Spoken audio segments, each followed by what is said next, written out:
கௌதமன் அவர்களே, திரையுலகில் இருக்கக்கூடிய ஆண்டோர்களே, சான்றோர்களே, மேடையில் இருக்கக்கூடிய அருமை தமிழ் நெஞ்சங்களே, உங்கள் அனைவருக்கும் எனது அன்பான வணக்கம்.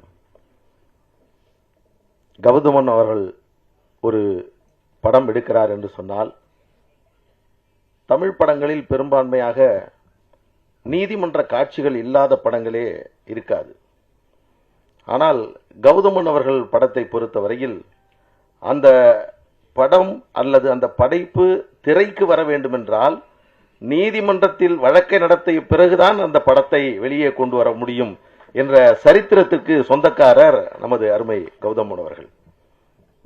சந்தனக்காடு என்ற தொடரை மக்கள் தொலைக்காட்சியில் எடுப்பதற்காக அவர் எடுத்தார். அற்புதமான ஒரு தொடர், எல்லோராலும் பேசப்பட்ட அந்த தொடர். இதே மே மாதம்தான் அந்த தொடரை எதிர்த்து ஒரு வழக்கு உயர்நீதிமன்றத்தில் தொடரப்பட்டது. உயர்நீதிமன்றம் விடுமுறை காலம். அப்பொழுது நீதியரசர் ஜோதிமணி அவர்கள் அவருடைய வீட்டிலே அந்த வழக்கை நடத்தினோம். அடுத்து மக்கள் தொலைக்காட்சியில் அது அடுத்த நாள் ஒளிபரப்பாக வேண்டும், அதற்கான ஏற்பாடுகள் எல்லாம் செய்திருந்த வேளையில் நீதியரசர் அவர்கள் அந்த வழக்கை நடத்தி இந்த சந்தனக்காடை வெளியிட தடை இல்லை என்ற அந்த உத்தரவை பிறப்பித்து அதற்கு பிறகுதான் அந்த சந்தனக்காடு மக்கள் தொலைக்காட்சியில் ஒளிபரப்பானது. அந்த வழக்கினுடைய தீர்ப்பு இன்றைக்கு இருக்கக்கூடிய வழக்கறிஞர் அலுவலகங்களில் இருக்கக்கூடிய சட்ட புத்தகங்களில் அந்த தீர்ப்பு இடம்பெற்றது. இந்த திரைப்படமும் கூட நீதிமன்றத்தினுடைய படிகளுக்கு சென்று அதற்கு பிறகுதான் உங்கள் முன்னால் இன்றைக்கு இருந்து கொண்டிருக்கிறோம். இந்த படத்தில் படையாண்ட மாவீரா என்று சொல்லுகின்ற பொழுது இங்கு இருக்கக்கூடிய எல்லோரையும் விட இந்த அரங்கத்தில் உங்கள் முன்னால் இது குறித்து ஓரிரு வார்த்தைகளை பேசுவதற்கு உரிமை உள்ளவன் என்ற அடிப்படையில் இந்த பெயரை சொன்னவுடன் எங்கள் உள்ளத்தில் வீரம் கொப்பளிக்கக்கூடிய வகையில் வாழ்ந்த ஒரு மனிதனுடைய அடையாளத்தை வெளியிடக்கூடிய ஒரு படமாக இது வெளிவந்திருப்பது என்பது எனக்கு பெரும் மகிழ்ச்சி அளிக்கிறது. இந்த படத்தின் கதாநாயகனாக அவருடைய வாழ்வியலை சித்தரிக்கக்கூடிய படமாக இது வருகிறது.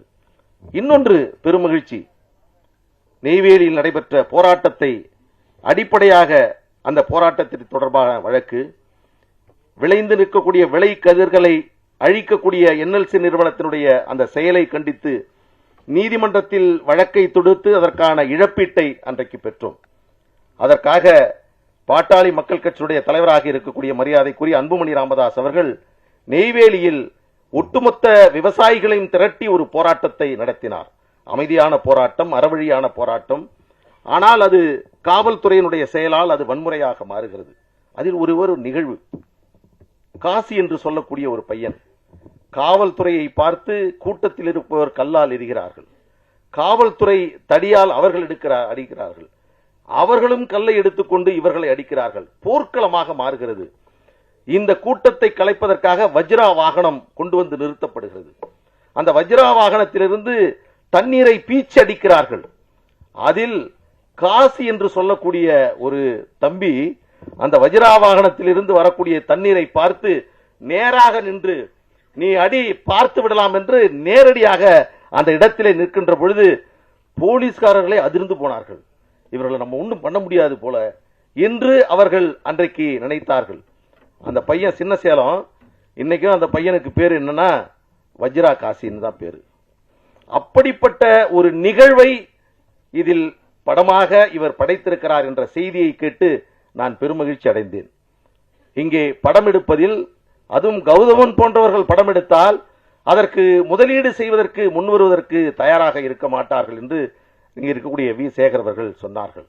ஆனால் அதையும் தாண்டி இந்த படத்தின் பின்னால் இருக்கக்கூடிய ஒரு நபர் அவருடைய அடையாளத்தை வைத்து படம் எடுக்கின்ற பொழுது அதற்கும் முதலீடு செய்வதற்காக வந்திருக்கக்கூடிய உங்களை எல்லாம் பார்க்கின்ற பொழுது நான் உள்ளபடியே உங்களுக்கு இந்த நேரத்தில் நான் நன்றி தெரிவித்துக் கொள்கிறேன். ஒரு சமூகத்திற்காக போராடியவர், மற்றவர்களால் அவர் ஒரு வன்முறையாளராக பார்க்கப்பட்டவர். ஆனால் அவர் மீது இருந்த 47 வழக்குகள், அந்த 47 வழக்குகளில் ஊழல் வழக்குகள் கிடையாது, 420 வழக்குகள் கிடையாது. அண்ணன் சீமான் அவர்களை போன்று மக்களுக்காக பேசியதற்காகவே அவர் மீது தொடுக்கப்பட்ட 47 வழக்குகள். அந்த வழக்குகள் அத்தனையும் நடத்தியவன் நான். 2 நிகழ்வுகள். அவர் தன் வாழ்நாளில் முன்ஜாமீன் மனு என்பதே தாக்கல் செய்யக்கூடாது என்று என்னிடம் சொல்லக்கூடியவர். ஆச்சரியமாக இருக்கும். எப்போ வேணாலும் அவர் வரட்டும், கைது பண்ணட்டும், பார்த்து கொள்ளலாம் என்று இருக்கக்கூடிய மனோபாகம் உள்ளவர். இன்னொன்று, அவர் கைது செய்யப்பட்டு சிறைக்கு செல்கிறார். அவர் மீது 3 முறை தேசிய பாதுகாப்பு சட்டம் போடப்படுகிறது. அவரை வெளியே எடுப்பதற்கான முயற்சிகளை நாங்கள் மேற்கொள்கிறோம். புழல் சிறை, திருச்சி மத்திய சிறை, ஒவ்வொரு வாரமும் சனிக்கிழமை அவரை சென்று சந்திப்போம். ஒரு வழக்கறிஞரிடம் எந்த கேள்வியை வேண்டுமானாலும் கட்சிக்காரர்கள் கேட்கலாம். ஆனால் ஒரே ஒரு கேள்வியை கேட்டால் வழக்கறிஞர்களுக்கு சொல்வதற்கு பதில் இருக்காது. அது என்னன்னா, என்னை எப்ப நீங்க வெளியில எடுப்பீங்க என்று ஒரு கேள்வியை எந்த வக்கீல்கிட்ட வேணாலும் கேட்டு பாருங்க. எல்லாவற்றையும் சொல்வார்கள், இதற்கு பதில் சொல்லாமல் தப்பி விடுவார். ஆனால் மாவீரன் காடு வெட்டியார் என்று எங்களால் அழைக்கப்படக்கூடிய மாவீரன் குரு அவர்கள்தான் ஒரு வழக்கறிஞராக என்னிடம் சொல்வார், என்னை எப்ப எடுக்கிற என்ற கேள்வியை உங்களிடம் கேட்க மாட்டேன். ஒருவேளை நான் கேட்டு என்னை சமாதானப்படுத்துவதற்காக அடுத்த வாரம் நீங்க வெளியில வந்துருவீங்கன்னு சொல்லிட்டீங்கன்னா அதற்கு அடுத்து ஒரு நாள் இரவு என்னால் ஜெயிலில் இருக்க முடியாது. எல்லோருக்குமே இது பொருந்தும். எனவே நான் எப்பொழுது வருகிறோனோ அதுவரையில் நான் என்னை எப்பொழுது எடுக்கிறாய் என்று நான் கேட்க மாட்டேன் என்று சொல்வார். அவர் பல வழக்குகள் விசித்திரமான வழக்குகளாக இருக்கும். ஒரு வழக்கு ஜெயங்கொண்டம் நீதிமன்றத்தில் வழக்கு. அவரை வழக்கு பதிவு செய்யப்பட்டு நீண்ட காலமாக இருந்த ஒரு வழக்கில் அவரை சிறைப்படுத்தி நீதிபதியின் முன்னாக நிறுத்துகிறார்கள். அதில் இருக்கக்கூடிய முதல் தகவல் அறிக்கையினுடைய தகவலை நீதிபதி படித்து காட்டுகிறார். இதெல்லாம் நீங்க உண்மையா பேசுனீங்களான்னு சொல்றார். அவர், நான் வக்கீல், இல்லைன்னு சொல்லுங்க அப்படின்னு பக்கத்துல நின்னு சொல்றேன். ஆமா, நான் தான் பேசுனேங்க, அப்படிதாங்க பேசுனேன். இந்த பகுதியில் விவசாய விளைநிலங்களை அபகரிக்கக்கூடிய அரசினுடைய எந்த வாகனம் வந்தாலும் கொளுத்துவேன் என்று பேசினேன். இது அவர் சொன்னது, நீதிமன்றத்திலே சொன்னார். எனக்கு ரொம்ப கஷ்டமா போயிடுச்சு. அப்பொழுது சொன்னார் நீதிபதியிடம், தனி ஒரு மனிதனுக்கு உணவில்லை என்றால் இந்த ஜகத்தினை அழித்திடுவோம் என்றான் பாரதி. ஏன் ஊர்ல இருக்கக்கூடிய விவசாய நிலத்திலிருந்து விவசாயம் செய்து சாப்பிடறதுக்கு வழி இல்லாம புதிய வீராண விரிவாக்க திட்டம் என்ற அடிப்படையில் இங்கே ஆழ்குழாய் அமைப்பதற்கான வாகனங்கள் வந்தால் அதை நான் அடித்து விரட்டுவேன் என்பதுதான் அவருடைய கருத்து. இது போராட்டமா, வன்முறையா அல்லது புரட்சியா என்பதை உங்களுடைய சிந்தனைக்கே நான் அன்போடு இந்த நேரத்திலே விட்டுவிடுகிறேன். இங்கே மிகப்பெரிய ஆளுமைகள் எல்லாம் இருக்கிறார்கள். நீதியரசர் கலையரசன் அவர்களை பார்த்த பொழுது நான் எனக்கு என்ன சம்பந்தமே இல்லாம வந்து உட்கார்ந்துருக்காரு பார்த்தேன். அப்பதான் தெரிஞ்சது, ஒரு பாதுகாப்பாக வக்கீலையும் கூட்டுப்போம், வக்கீல் ஒழுங்கா நடத்தலன்னா நீதிபதியும் கூட்டுப்போம், எப்படியாவது இந்த படத்தை கொண்டு வரணும் என்ற முடிவிலே இருக்கிறார். அண்ணன் சீமான் அவர்கள் வந்திருக்கிறார். இதை தாண்டி இந்த படத்தை தடுப்பதற்கும் நிறுத்துவதற்கும் எந்த சாத்தியமும் இல்லை என்பதை நாம் நன்றாக உணர்கிறோம்.